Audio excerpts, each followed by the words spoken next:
یہ ہوا وہ لوگ اس قرآن پر ایمان نہیں لائے، مجبور تھا اس چیز پر کہ نہیں یہ قرآن جھوٹا نہیں ہو سکتا بلکہ یہ سچ ہے۔ لیکن اللہ تبارک و تعالی ان لوگوں پر بہت وعید سنایا ہے اور کہا اے لوگو تم جو اس قرآن پر شک کرتے ہو تم یہ بھی سن لو، اللہ تبارک و تعالی نے قرآن آیت نازل کر دی اور کہا ذالک الکتاب لا ریب فیہ ھدی للمتقین، یہ ایسی کتاب ہے جس میں کوئی شک کرنے کی کوئی گنجائش موجود نہیں ہے اور یہ مومنوں کے لیے ہدایت ہے۔ لہٰذا جو بھی یہ شک کرتا ہے یہ قرآن کسی نبی کے نام پر ہے یا پھر کوئی قرآن کوئی انسان نے اپنی طرف سے بنایا ہے تو ان کو جان لینا چاہیے کہ اللہ تبارک و تعالیٰ نے قرآن کے اندر یہ جو آیت نازل کی یہ کس چیز کے دلیل ہے میرے بھائیوں۔ لیکن آج ہمارے سماج میں اور ہمارے معاشرے میں کمزوری تو یہ ہے آج ہم قرآن کی عظمت کے بھول گئے، آج ہم قرآن سے ہم دوری اختیار کر بیٹھے۔ لیکن ایک مشرک اور ایک کافر یہ دعویٰ کرنے والا جنہوں نے یہ دعویٰ کر بیٹھا کہ یہ تو قرآن اللہ کا نہیں ہو سکتا، لیکن انہوں نے کچھ ایسے بھی آیات ہیں جن آیاتوں کا ان لوگوں نے انکار کیا اور جس کے بنا پر اللہ ان کے مخاطب میں قرآن آیت نازل کر دی اور کہا یہ قرآن کسی کے جانب سے نہیں بلکہ اللہ تبارک و تعالیٰ کی جانب سے یہ بھیجی ہوئی کتابیں ہیں۔ لہٰذا ہماری اور آپ کے لیے واجب یہ بنتا ہے ہم کتاب و سنت لازم سے پکڑیں اور ہدایت کا ضابطہ قانون طریقہ اور منہج ہی ہے ہم اس چیز کو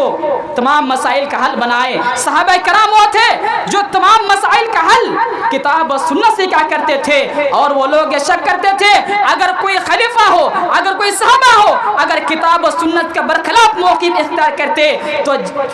کوئی صحابہ اس کو متنبہ کر دیا کرتے کہ آپ نے غلطی کی ہے اس جگہ پہ اور قرآن کے برخلاف آپ نے موقف اختیار کیا ہے، لہٰذا آپ اس چیز کو چھوڑیے۔ وہ اسی وقت وہ صحابہ کرام قرآن کی طرف رجوع کر لیا تھا۔ لیکن آج ہم مسلمان ہیں اگر کوئی غلطی کرتے ہیں قرآن کے اندر اگر کوئی انسان کسی کو ٹوک دے تو وہ پھٹ سے یہ جواب نکالتا ہے ہم سے زیادہ تم جانتے ہو، ہم سے زیادہ تم جانتے ہو، میں پڑھا لیا یا تم پڑھے، لیکن تم کیوں شک کرتے ہو میں نے قرآن کو غلط پڑھا نہیں میں صحیح پڑھا۔ لوگوں اگر کوئی مسلمان آپ کے کسی مسائل کے بارے میں اگر کوئی ٹوک دے تو آپ کو اقرار کرنا چاہیے اور آپ کو اس چیز کا رجوع کرنا چاہیے۔ یہ صحابہ کرام کا منہج تھا، ان کا یہ طریقہ تھا۔ لہٰذا اللہ تبارک و تعالیٰ نے نبی اکرم صلی اللہ علیہ وسلم تمام امت کے لوگوں کے مخاطب کیا کہ ترکت فیکم امرین لن تضلوا ما تمسکتم بہما کتاب اللہ و سنت رسولہ۔ اے میرے امت کے لوگوں میں دنیا سے تو جا رہا ہوں لیکن میں تمہارے درمیان دو چیزیں چھوڑ کے جا رہا ہوں، یہ اللہ کی کتاب، یہ قرآن میں جو جتنے احکامات ہیں ان تمام احکامات کو مان لینا اور نبی اکرم صلی اللہ علیہ وسلم کی اطاعت اور ان کے فرما برداری کرنا، اسی میں تمہاری بھلائی ہے۔ اور انسان کی خیر اور بھلائی صرف اور صرف یہ کتاب و سنت میں ہے۔ لیکن آج دنیا کس چیز کے پیچھے پڑتی ہے؟ وجہ کیا ہے میرے بھائیوں؟ ان چیز کا کوئی وجہ نہیں۔ جب ہم کتاب و سنت سے دوری اختیار کر بیٹھیں گے اللہ نے کیا کہا وَاعْتَصِمُوا بِحَبْلِ اللَّهِ جَمِيعًا وَلَا تَفَرَّقُوا، اے میرے بندو تم ان کتابوں کو مضبوطی سے لازم پکڑو۔ لیکن جب ہم جیسے جیسے اس قرآن سے ہم دوری اختیار کر بیٹھے ویسے ویسے لوگ گمراہ ہوتے چلے گئے اور اس وقت ختم نہیں ہو سکتا جب تک کہ مسلمان دنیا کے عالم کے مسلمان جب تک کتاب و سنت کی طرف رجوع نہ کر لے اور تمام مسائل کا حل اس کتاب و سنت سے نہ کرے تو مسلمان ہدایت نہیں پا سکتا۔ ان پر مصیبت آئے گی، ان پر ظلم کرنے والا ظلم کرے گا اور تم سہتے رہو گے، اور یہی چیز آج دنیا میں دیکھا جا رہا ہے۔ اگر آپ کو سکون چاہیے، اطمینان چاہیے تو پھر کتاب و سنت کی طرف رجوع کرو اور کتاب و سنت میں جس چیز کو کرنے کا حکم دیا اس چیز کو کرو، ورنہ تم نہ کہو۔ صحابہ کرام کا طریقہ یہ تھا انما کان قول المؤمنین اذا دعوا الى اللہ والرسول لیحکم بینہم ان یقولوا سمعنا واطعنا۔ اے لوگوں جب بھی تم لوگوں کو اپنے میرے بندوں کو جب بھی تم دعوت دو تو اللہ تبارک و تعالیٰ اور اس کے رسول کی طرف دعوت دو، کتاب و سنت کی طرف دعوت دو۔ لِيَحْكُمَ بَيْنَهُمْ أَن يَقُولُوا سَمِعْنَا،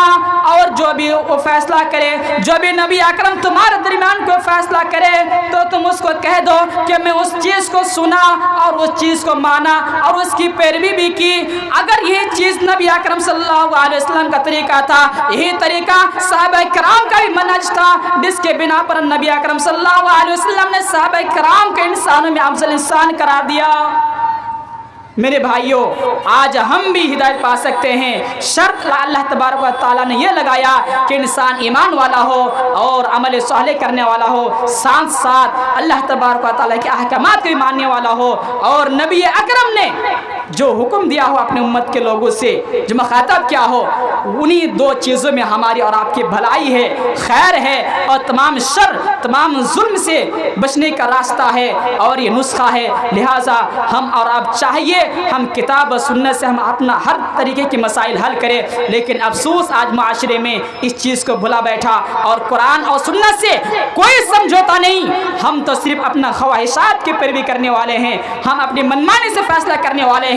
کوئی بھی شریعت دنیا میں کوئی ایسا مسائل نہیں ہے جس کا حل کتاب و سنت میں نہ ہو۔ میرے بھائیوں، شرط ہے آپ کتاب و سنت کی تعلیم کی ہو۔ اگر آپ نہیں جانتے جو علماء کرام ہیں، آپ ان کے پاس مسئلہ پہنچائیے اور کتاب و سنت کے ذریعے سے آپ اپنا حل کیجئے۔ لیکن آج افسوس سے کہنا پڑتا ہے، آج معاشرے میں یہ قرآن کا کوئی ویلیو نہیں رہا، اور قرآن و سنت کے برخلاف ہم بات کرتے ہیں۔ آخر میں اللہ تبارک و تعالیٰ سے دعا کہوں، یا باری الہ تو ہم سبوں کو کتاب و سنت پر عمل کرنے اور اس کے مطابق اپنی زندگی کو گزارنے کی توفیق عطا فرما۔ وما توفیقی الا باللہ العلی العظیم، وقولوا قولی ھذا واستغفروہ لی ولکم ولسائر المسلمین انہ هو الغفور الرحیم۔ والسلام علیکم ورحمۃ اللہ وبرکاتہ۔